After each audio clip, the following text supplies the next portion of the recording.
ನಮಸ್ಕಾರ ಎಲ್ಲರಿಗೂ, welcome to my channel. ನಾನಿವತ್ತೊಂದು ವೆಜ್ ಕೂರ್ಮ ರೆಸಿಪಿ, ವೆಜಿಟೇಬಲ್ ಹಾಕಿ ಅಲ್ಲ, ನಾನು ಹೆಸರು ಉಂಟು, ರೆಡಿ ಹೆಸರು ಇದು.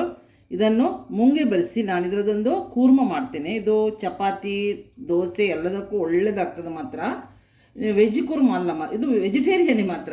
ಇದನ್ನು ಮುಂಗೆ ಬರೆಸೋದು ಹೇಗೆ ಅಂತ ಹೇಳಿದೆ, ಇದು ನಾನು ಮನೆಯಲ್ಲೇ ಮಾಡಿದ್ದು. ನೀವೊಂದು ಎಷ್ಟು ನಿಮಗೆ ಬೇಕು ಕ್ವಾಂಟಿಟಿ ನೋಡಿ, ಈ ಥರ ನೋಡಿ ಎಷ್ಟು ಲೈಕ್ ಬಂದೆ ನೋಡಿ. ಎಷ್ಟು ಇನ್ನೂ ಈಗ ಸ್ವಲ್ಪ ಹೊತ್ತು ಇಟ್ಟರೆ ಅದು ಇನ್ನೂ ದೊಡ್ಡದು ಬರ್ತದೆ. ಇಷ್ಟು ಸಾಕು, ಅದು ಮುಂದೆ ಕಟ್ಟಾಗ್ತದೆ ಬೇಯುವಾಗ. ಇದನ್ನು ಹೇಗೆ ಮಾಡೋದು ಅಂತ ಹೇಳಿದ್ರೆ, ನಾನು ಇದನ್ನು ತೊಳೆದು ಬಿಟ್ಟು ಒಂದು 3-4 ಸಲ ತೊಳೆದು ಬಿಟ್ಟು 4-5 ಗಂಟೆ ನೆನೆಸಿಡ್ತೇನೆ. ನಾನು ಬೆಳಗತ್ತಿಗೆ ನಾಳೆ ಮಾಡಬೇಕಾದ್ರೆ ಇವತ್ತು ಬೆಳಗತ್ತೆ ನೀವು ತೊಳೆದು ನೆನೆಸಿಟ್ರೆ ಸಾಯಂಕಾಲ ಒಂದು 3 ಗಂಟೆ 4 ಗಂಟೆ ಹೊತ್ತಿಗೆ ನೀವು ಇದನ್ನು ನೀರೆಲ್ಲ ಬಸ್ದು ಮುಚ್ಚಿ ಇಟ್ಟುಬಿಟ್ರೆ ಬೆಳಗಾತಾಗುವಾಗ ಒಳ್ಳೆ ಮುಂಗು ಬರ್ತದೆ. ಮಧ್ಯಾಹ್ನ ಆಗೋ ಮತ್ತೂ ಜಾಸ್ತಿ ಬರ್ತದೆ. ಈಗ ನಾನು ಬೆಳಗಾತ 10 ಗಂಟೆ ಹೊತ್ತಿಗೆ ಮಾಡ್ತಾ ಇದ್ದೇನೆ, 9 ಗಂಟೆ ಹೊತ್ತಿಗೆ. ಸೊ ಇಷ್ಟು ಬಂದೆ, ಮಧ್ಯಾಹ್ನ ಆಗೋದು ಸರಿ ಬರ್ತದೆ. ಒಂದು ದಿವಸ ಮೊದಲು ಮಾತ್ರ ನೀವು ಮಾಡಬೇಕಷ್ಟೇ. ಯಾಕೆಂದರೆ ಒಬ್ಬರು ನಂತರ ಕೇಳಿದ್ರು, ನೀವು ಅದು ಹೇಗೆ ಮಾಡ್ತೀರಿ ಅಂತ. ಏನಿಲ್ಲ, ಇದನ್ನು ಮಾತ್ರ ನೋಡಿ, ಇದು ಭಾರಿ ಹೆಲ್ತಿಗೆ ಒಳ್ಳೇದು. ಇದರಲ್ಲಿ ನಾನು ಜಾಸ್ತಿ ಅದಕ್ಕೆ ಕುಳಿದನ್ನು ಸಲಾಡು ಮಾಡ್ತೇನೆ. ಆನಿಯನ್ ಎಲ್ಲ ಕ್ಯಾರೆಟ್ ಎಲ್ಲ ತುರಿದು ಬಿಟ್ಟು ಹಸಿವು ತಿನ್ನಲಿಕ್ಕೆ ಇದು ಸ್ವೀಟ್ ಇರ್ತದೆ, ಒಳ್ಳೆಯದಾಗ್ತದೆ. ಈಗ ಇದನ್ನು ನಾನು ಇದರಲ್ಲಿ ಕೂರ್ಮ ಮಾಡಿ ನಿಮಗೊಂದು ತೋರಿಸ್ತೀನಿ. ಇದನ್ನೀಗ ನಾನು ತೊಳೆದು ಬಿಟ್ಟು ನೆನೆಸಿದ್ದೇನೆ, ಆದರೆ ಇದು ಸ್ವಲ್ಪ ಇದರ ವಾಸನೆ ಇರ್ತದೆ. ಈಗ ನೀರು ಹಾಕಿದನ್ನು ಇಡ್ತೇನೆ. ಈಗ ನಾವು ಎಲ್ಲ ಇಂಗ್ರೀಡಿಯೆಂಟ್ಸನ್ನು ರೆಡಿ ಮಾಡುವ, ಮಸಾಲೆ ರೆಡಿ ಮಾಡಲಿಕ್ಕುಂಟು, ಅದನ್ನೀಗ ರೆಡಿ ಮಾಡುವ. ನಾನು ಒಂದು ಬಾಣಲೆ ಇಟ್ಟಿದ್ದೇನೆ, ಗ್ಯಾಸ್ ಆನ್ ಮಾಡಿದ್ದೇನೆ. ಇದಕ್ಕೊಂದು 2 ಟೇಬಲ್ ಸ್ಪೂನಷ್ಟು, 2ರಿಂದ 3 ಟೇಬಲ್ ಸ್ಪೂನಷ್ಟು ನಾನು ಕುಕ್ಕಿಂಗ್ ಆಯಿಲ್ ಹಾಕಿದ್ದೇನೆ. ಈಗ ಒಂದೊಂದೇ ಇಂಗ್ರೀಡಿಯೆಂಟ್ಸ್ ಹಾಕ್ತಾ ಬರ್ತೇನೆ ಕೂರ್ಮಕ್ಕೆ.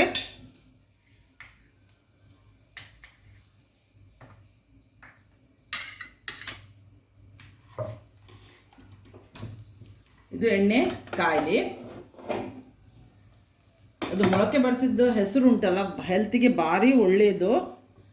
ಅದು ಖಾಲಿಯೂ ಹೀಗೆಯೂ ಗ್ರೇವಿ ಮಾಡ್ತೇವೆ. ನಾನು 2 ಟೈಪಲ್ಲಿ ಮಾಡ್ತೇನೆ. ಇವತ್ತು ಸ್ವಲ್ಪ ಸ್ಪೆಷಲ್ ಕೂರ್ಮ ಮಾಡ್ತೀನಿ, ನಿಮಗೆ ತೋರಿಸ್ತೇನೆ. ನಾನು ಚಿಕನ್ ಮಸಾಲ ಹಾಕಿಯೂ ನಾನೊಂದು ಗ್ರೇವಿ ಮಾಡ್ತೇನೆ, ಕಾಯಿ ತುರಿ ಎಲ್ಲ ಹಾಕಿ. ಇವತ್ತು ನಾನು ಕೂರ್ಮ ರೆಸಿಪಿ ತೋರಿಸ್ತಾ ಇದ್ದೇನೆ. ಅದನ್ನು ಬೇಕು ಇನ್ನೊಂದು ದಿವಸ ತೋರಿಸ್ತೇನೆ. ನೋಡಿ, ಈಗ ಆನಿಯನ್ ಹಾಕಿದೆ, 2 ಮೀಡಿಯಮ್ ಸೈಜ್ ಆನಿಯನನ್ನು ಉದ್ದಕ್ಕೆ ಹೆಚ್ಚಿ ಇದನ್ನೊಂದು ಫ್ರೈ ಮಾಡುವ. ನಾವು ಒಂದು 10 ಗೇರು ಬೀಜನೂ ಹಾಕ್ತೇನೆ, ಒಂದು 10 ಹೆಸರು ಬೆಳ್ಳುಳ್ಳಿನೂ ಹಾಕ್ತೇನೆ. ಇದನ್ನೆಲ್ಲ ಫ್ರೈ ಮಾಡುವ. ಈಗ ನೋಡಿ ಫ್ರೈ ಆಗ್ತಾ ಉಂಟು. ಇದಕ್ಕೆ ಸ್ವಲ್ಪ ನಾನು ಸಾಫ್ಟ್ ಆಗಲಿಕ್ಕಾಗಿ ಒಂದು ಅರ್ಧ ಟೇಬಲ್ ಸ್ಪೂನಷ್ಟು ನಾನು ಉಪ್ಪು ಹಾಕ್ತೇನೆ. ಮತ್ತು ಬೇಯಿಸುವಾಗ ಸ್ವಲ್ಪ ಉಪ್ಪು ಕಡಿಮೆ ಹಾಕಿದೆ ಸಹಿ. ಇದು ಸ್ವಲ್ಪ ಕಲರ್ ಚೇಂಜ್ ಆಗ್ತಾ ಬಂತು. ಆನಿಯನ್ 2 ದೊಡ್ಡ ಆನಿಯನ್ ಹಾಕಿದ್ದೇನೆ ನಾನು. ಸ್ವಲ್ಪ ಗೇರು ಬೀಜ, ಒಂದು 10 ಗೇರು ಬೀಜ ಹಾಕಿ. ಗೇರು ಬೀಜ ಟೇಸ್ಟ್ ಹಾಕಿದ ಕೂಡಲೇ ಗ್ರೇವಿ ನಾವು ಕೂರ್ಮ ಮಾಡುವಾಗ ಗೇರು ಬೀಜ ಬೇಕಾಗ್ತದೆ. ಈಗ ನಾನು ನೋಡಿದ ಕಲರ್ ಚೇಂಜ್ ಆಗ್ತಾ ಬರ್ತಾ ಉಂಟು. ಆನಿಯನ್, ಗೇರು ಬೀಜ ಎಲ್ಲ, ಬೆಳ್ಳುಳ್ಳಿ. ಗ್ಯಾಸ್ ಹೈ ಫ್ಲೇಮಲ್ಲೇ ಇಡಿ.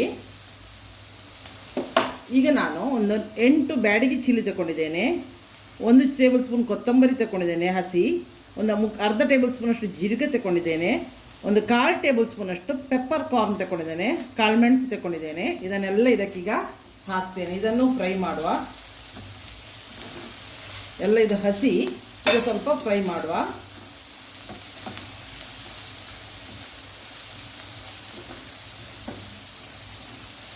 ಈ ಸ್ಪೆಷಲ್ ಒಕೇಶನ್ ಇದ್ದಾಗೆಲ್ಲ ನೀವು ಈ ಥರ ಕೂರ್ಮ ಮಾಡಿದರೆ ಒಳ್ಳೆಯದಾಗ್ತದೆ. ಉದ್ದಿನ ದೋಸೆಗೆ ಒಳ್ಳೆಯದಾಗ್ತದೆ ಇದು, ಚಪಾತಿ, ನಾನ್, ಪರೋಟ ಎಲ್ಲದಕ್ಕೂ ಇದು ಒಳ್ಳೆಯದಾಗ್ತದೆ. ಸ್ವಲ್ಪ ಮತ್ತು ಗೀ ರೈಸಿಗೂ ಇದು ಲೈಕ್ ಆಗ್ತದೆ ಈ ಕೂರ್ಮ. ನಾನೊಂದು ಸ್ವಲ್ಪ ಗೀ ರೈಸಿಗೂ ಮಾಡಿದ್ದೇನೆ. ಸರಿ, ಇದು ಫ್ರೈ ಆಗಲಿ. ಗ್ಯಾಸ್ ಹೈ ಫ್ಲೇಮಲ್ಲಿ ಇರಲಿಕ್ಕೆ ಹೋಗಿ ಬೇಗ ಫ್ರೈ ಆಗ್ತದೆ. ಮೆಣಸು, ಕೊತ್ತಂಬರಿ, ಜೀರಿಗೆ ಎಲ್ಲ.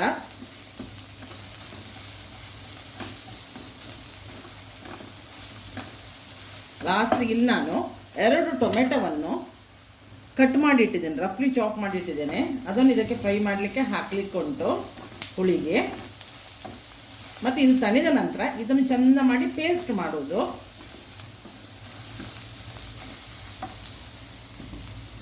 ಈಗ ನಾನು ಇದಕ್ಕೊಂದು 2ರಿಂದ 3 ಗ್ರೀನ್ ಕಾರ್ಡಮಮ್ ಹಾಕ್ತೇನೆ, ಒಂದು ತುಂಡು ಚಕ್ಕೆ ಹಾಕ್ತೇನೆ, ಒಂದು 2 ತುಂಡು ಚಕ್ಕೆ ಹಾಕ್ತೇನೆ. ಗರಂ ಮಸಾಲ ಹಾಕ್ಲಿಕ್ಕೆ ಬದಲಿಗೆ ಇದನ್ನೆಲ್ಲ ಹಾಕ್ತೇನೆ. ಒಂದು 5ರಿಂದ 6 ಲವಂಗ ಹಾಕ್ತೇನೆ. ಇದನ್ನು ಫ್ರೈ ಮಾಡಲಿಕ್ಕೆ ಉಂಟು. ಅರ್ಧ ಟೇಬಲ್ ಸ್ಪೂನಷ್ಟು ನಾನು ಬಡಿಸೊಪ್ಪು ಹಾಕ್ತೇನೆ. ಇದನ್ನು ಫ್ರೈ ಮಾಡುವ.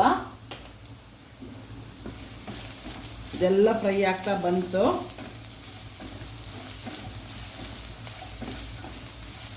ಈಗ ನಾನು ಟೊಮೆಟೊ ರಫ್ಲಿ ಚಾಪ್ ಮಾಡಿದ್ದನ್ನು ಹಾಕ್ತೇನೆ. ಇದು ಹುಳಿಗೆ. ಇದು ಉಪ್ಪು ಹಾಕಲಿಕ್ಕೆ ಹೋಗಿ ಟೊಮೆಟೊ ಬೇಗ ಸಾಫ್ಟ್ ಆಗ್ತದೆ. ಇದು ಮಸಾಲೆ ಎಲ್ಲ ಆಯಿತು.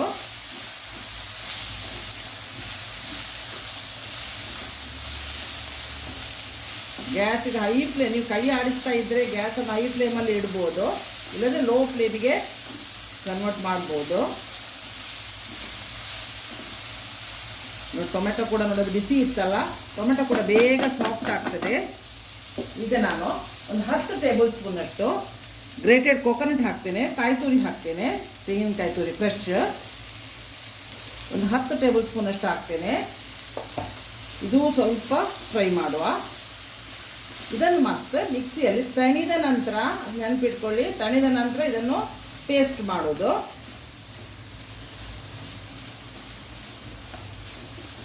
ಇದೇ ಮಸಾಲ ಇದರದ್ದು. ಈಗ ನೋಡಿ ನಾನು ಇದನ್ನು ಪ್ಲೇಟಿಗೆ ಶಿಫ್ಟ್ ಮಾಡ್ತೇನೆ. ಇದು ಫ್ರೈ ಮಾಡಿ ಆಯಿತು. ಇದು ತಣಿದ ನಂತರ ನಾವು ಪೇಸ್ಟ್ ಮಾಡಿ ತರುವ. ಎಲ್ಲ ಶಿಫ್ಟ್ ಮಾಡುವ. ಇದೇ ಪಾತ್ರೆಯಲ್ಲಿ ನಾನು ಈಗ ಹೆಸರು ಉಂಟಲ್ಲ, ಮೊಳಕೆ ಬರೆಸಿದ ಹೆಸರು ಉಂಟಲ್ಲ, ಮೊಳಕೆ ಕಾಳು ಉಂಟಲ್ಲ, ಅದನ್ನು ಇದೇ ಇದರಲ್ಲಿ ಬಣಲೆಯಲ್ಲಿ ಬೇಯಿಸ್ತೇನೆ ನಾನು. ಅದು ಬೇಯ್ತಾ ಬರುವಾಗ ಇದು ತಣೀತದೆ. ಮತ್ತು ಪೇಸ್ಟ್ ಮಾಡಿ ತಂದೆ ಸೈ. ಗ್ಯಾಸ್ ಆಫ್ ಉಂಟು ನೋಡಿ. ಎಲ್ಲ ಕ್ಲೀನಾಗಿ ತೆಗಿತೇನೆ. ನಾನು 2 ಲೋಟ ನೀರು ಹಾಕಿ ಸ್ಪೌಟನ್ನು ಬೇಯಿಸ್ಲಿಕ್ಕೆ ಇಟ್ಟಿದ್ದೇನೆ. ಮೊಳಕೆ ಬರೆಸಿದ್ದನ್ನು ನೀರು ಕುದಿ ಬಂದ ನಂತರ ಇದು ಹಾಕಿಸೆ. ನಾನು ಹಾಕೋ ಮೊದಲು ಈ ಮೊಳಕೆ ಬರೆದ ಹೆಸರು ಉಂಟಲ್ಲ, ಅದನ್ನು 2 ಸಲ ತೊಳೆದು ತಂದಿದ್ದೇನೆ. ತೊಳೆಯುವಾಗ ಕೈ ಹಾಕಿ ತೊಳಿಬೇಡಿ, ನೀರು ಹಾಕಿ ಒಂದು ಪ್ಲೇಟ್ ಇಟ್ಟು ನೀರನ್ನೆಲ್ಲ ಬಸಿದು 2 ಸಲ ತೊಳೆಯಿರಿ. ಯಾಕೆಂದರೆ ಮುಂಚಿನ ದಿವಸ ನೀರು ಇರಲಿಕ್ಕೆ ಹೋಗಿ ಸ್ವಲ್ಪ ಸ್ಮೆಲ್ ಬರ್ತದೆ ಅದು. ಇದೀಗ ಕುದೀತಾ ಇರಲಿ. ನಾನು ಇದನ್ನು ತಣಿದ ನಂತರ ಪೇಸ್ಟ್ ಮಾಡಿ ತರ್ತೇನೆ. ಈಗ ನೋಡಿ, ಇದು 10 ಮಿನಿಟ್ಸ್ ಆಯಿತು. ಮತ್ತು 10 ಮಿನಿಟ್ಸಲ್ಲಿ ಇದು ಬೇಯ್ತದೆ.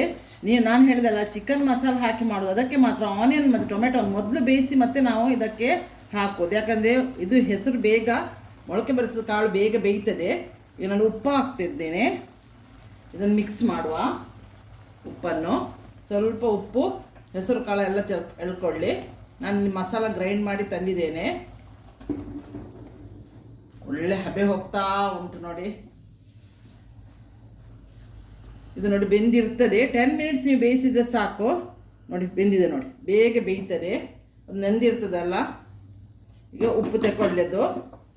ನಾನೀಗ ಮಸಾಲ ತೋರಿಸ್ತೇನೆ. ನಾನು ಮಿಕ್ಸಿಯಲ್ಲಿ ನುಣ್ಣಗೆ ನೀರು ಹಾಕಿ ಅರ್ದು ತಂದಿದ್ದೇನೆ. ಎಲ್ಲ ಉಪ್ಪೆಲ್ಲ ಅದು ಎಳ್ಕೊಂಡಾಯ್ತಲ್ಲ, ಎಲ್ಲದ ಹೆಸರು ಕಾಳು ಚಪ್ಪೆ ಚಪ್ಪೆ ಆಗ್ತದೆ. ಈ ಮಸಾಲವನ್ನು ಹಾಕ್ತೇನೆ. ಮತ್ತು ಇದು ಗ್ರೇವಿ ಸ್ವಲ್ಪ ದಪ್ಪ ಇರ್ತದೆ, ಅದಕ್ಕೆ ಸ್ವಲ್ಪ ಕಾಯಿನೂ ನಾನು ಹಾಕಿದ್ದು. ಇನ್ನು ನೀವು ಏನು ಆರ್ಟಿಫಿಷಿಯಲ್ ಯಾವುದು ಹಾಕಬೇಕಾಗಿಲ್ಲ, ಗರಂ ಮಸಾಲ ಪೌಡ್ರ್ ಎಕ್ಸ್ಟ್ರಾ ಹಾಕಬೇಕಾಗಿಲ್ಲ, ಏನು ಹಾಕಬೇಕಾಗಿಲ್ಲ. ಇನ್ನು ನಾನು ಸ್ವಲ್ಪ ಹಳದಿ ಹಾಕ್ತೇನೆ ಇದಕ್ಕೆ. ಈಗ ನೀರು ಸ್ವಲ್ಪ ಜಾರಿಗೆ ನೀರು ಹಾಕಿ ಮಿಕ್ಸ್ ಮಾಡ್ತೇನೆ. ದಪ್ಪ ಉಂಟಿನ್ನು ಸರಿ ಕುದಿ ಬರಲಿ.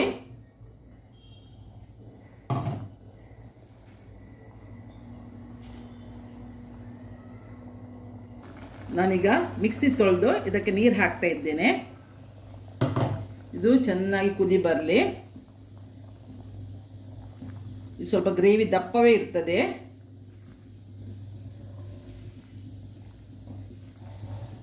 ನಾವು ಉಪ್ಪು ನೋಡುವ. ಹೆಚ್ಚು ಖಾರ ಇರುವುದಿಲ್ಲ. ಇದು ಸ್ವಲ್ಪ ಸ್ವೀಟ್ ಬರ್ತದೆ. ಮೊಳಕೆ ಬರೆಸಿದ ಕಾಳು ಯಾವಾಗಲೂ ಸ್ವೀಟ್ ಬರ್ತದೆ.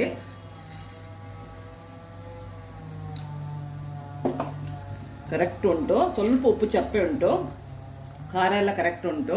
ನಾನು ಉಪ್ಪು ಹಾಕ್ತೇನೆ. ಚೆಂದ ಮಾಡಿ ಒಂದು ಕುದಿ ಬರಲಿ. ಯಾಕಂದರೆ ಎಲ್ಲ ಫ್ರೈ ಆದ ಮಸಾಲೆಗಳೇ ಇರುವುದು. ಇನ್ನು ಹೆಚ್ಚು ಕುದಿಸ್ಬೇಕಾಗೇನೂ ಇಲ್ಲ.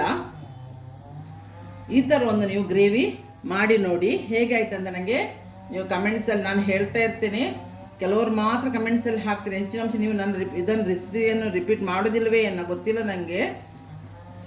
ಬಟ್ ನನಗೆ ಒಳ್ಳೆಯದಾದನ್ನು ನಾನು ನಿಮಗೆ ಶೇರ್ ಮಾಡೋದು. ಇನ್ನೂ ಸ್ವಲ್ಪ ಕಡಿಮೆ ಉಂಟು ಉಪ್ಪು. ಒಳ್ಳೆ ಮಸಾಲ, ಗರಂ ಮಸಾಲ ಎಲ್ಲ ಎಳ್ಕೊಂಡು ಉಂಟಲ್ಲ, ಒಳ್ಳೆಯದಾಗಿದೆ. ಇದೊಂದು ಚಂದ ಕುದಿ ಬರಲಿ.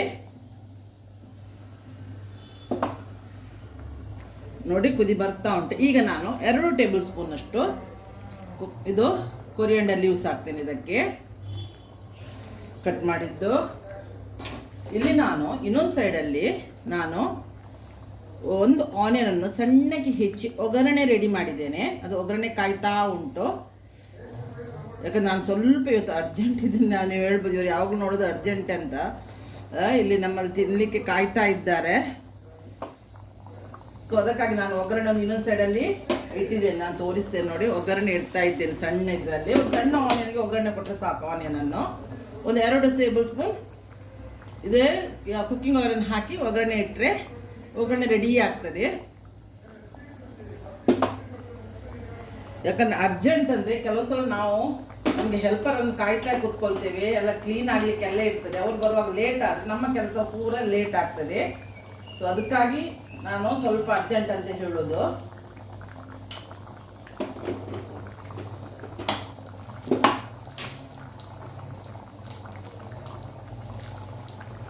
ಇದು ನಾನು ಗ್ಯಾಸ್ ಆಫ್ ಮಾಡ್ತೇನೆ. ಇಲ್ಲಿ ಒಗ್ಗರಣೆ ರೆಡಿ ಆಯಿತು ನೋಡಿ. ನಾನೊಂದು ಒಗ್ಗರಣೆ ಹಾಕ್ತೇನೆ ಇದಕ್ಕೆ.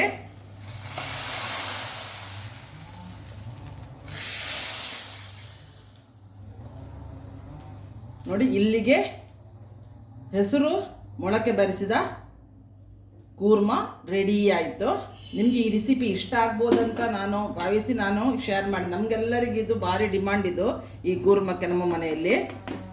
ಸೊ ಈ ಥರ ನೀವೊಂದು ಯಾವಾಗಲೂ ಮಾಡೋದಕ್ಕಿಂತ ಸ್ವಲ್ಪ ಡಿಫ್ರೆಂಟಾಗಿ ಈ ಥರ ಒಂದು ಮಾಡಿ ನೋಡಿ, ಹೇಗಾಯ್ತಂತ ನನಗೆ ಕಮೆಂಟ್ಸ್ ಬಾಕ್ಸಲ್ಲಿ ತಿಳಿಸಿ. ಈ ರೆಸಿಪಿ ನಿಮ್ಗೆ ಇಷ್ಟ ಆದರೆ ಒಂದು ಲೈಕ್ ಕೊಡಿ.